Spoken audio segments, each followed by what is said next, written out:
High friends, welcome back to my channel. இன்றைக்கி நம்ம பார்க்க போகிற வீடியோ என்னென்னு பார்த்தீங்கன்னா பால்குண அமாவாசை. வாங்க இன்னைக்கு அதை பற்றி தெரிஞ்சுக்கலாம். மாசி மாதம் மகத்துவமான மாதம். மாசி மாதத்தில் கலைகளையும் கல்வியையும் கற்றறியலாம். உபநயனம் முதலான விசேஷங்கள் செய்யலாம். தீர்த்த நீராடுவது மிகுந்த புண்ணியத்தை தரும் என்றெல்லாம் ஞானிகள் கூறுகிறார்கள். மாசி மாத அமாவாசையை பால்குண அமாவாசை என்றும் பால்குண மாதத்தின் நிறைவு நாள் என்றும் சொல்வதுண்டு. மாசி அமாவாசைக்கு முன்பாக சிவன் மற்றும் அன்னை பார்வதியை போற்றும் மகா சிவராத்திரி நாளில் சிவ வழிபாடு செய்து சிவனின் அருளை பெற்ற கையோடு அமாவாசையில் முன்னோர்களுக்கு தர்ப்பணம் கொடுத்து அவர்களின் ஆசையை பெற்றால் பித்ருதோஷங்களிலிருந்து விடுபட முடியும். இந்த மாசி அமாவாசை என்று அதிகாலையில் எழுந்து ஒரு புனித நதியிலோ அல்லது வீட்டிலோ புனித நீராடுவது நல்லது. இந்த நாளில் பசுவிற்கு தீவனம் கொடுப்பது நல்லது.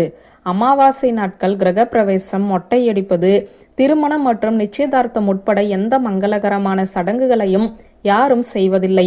ஆனால் அமாவாசை நாட்களில் புனித கங்கையில் நீராடுதல், ஏழைகளுக்கு உணவளித்தல், தான தர்மங்கள், பித்ரு தர்ப்பணம், பித்ரு பூஜை செய்து முன்னோர்களுக்கு பிரார்த்தனை செய்தல் உள்ளிட்ட சமய சடங்குகளை மேற்கொள்வதோடு சனியுடன் தொடர்புடைய பரிகாரங்களையும் செய்யலாம். அதே போல குலதெய்வத்துக்கு பொங்கலிட்டு வழிபடலாம்.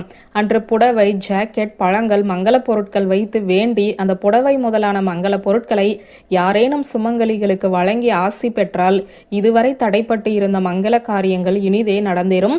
இல்லத்தில் ஒற்றுமையும் சந்தோஷமும் குடிக்கொள்ளும் என்பது ஐதீகம். வியூவர்ஸ், இந்த வீடியோ உங்களுக்கு பிடித்திருந்த லைக், கமெண்ட், ஷேர் பண்ணுங்க. நன்றி.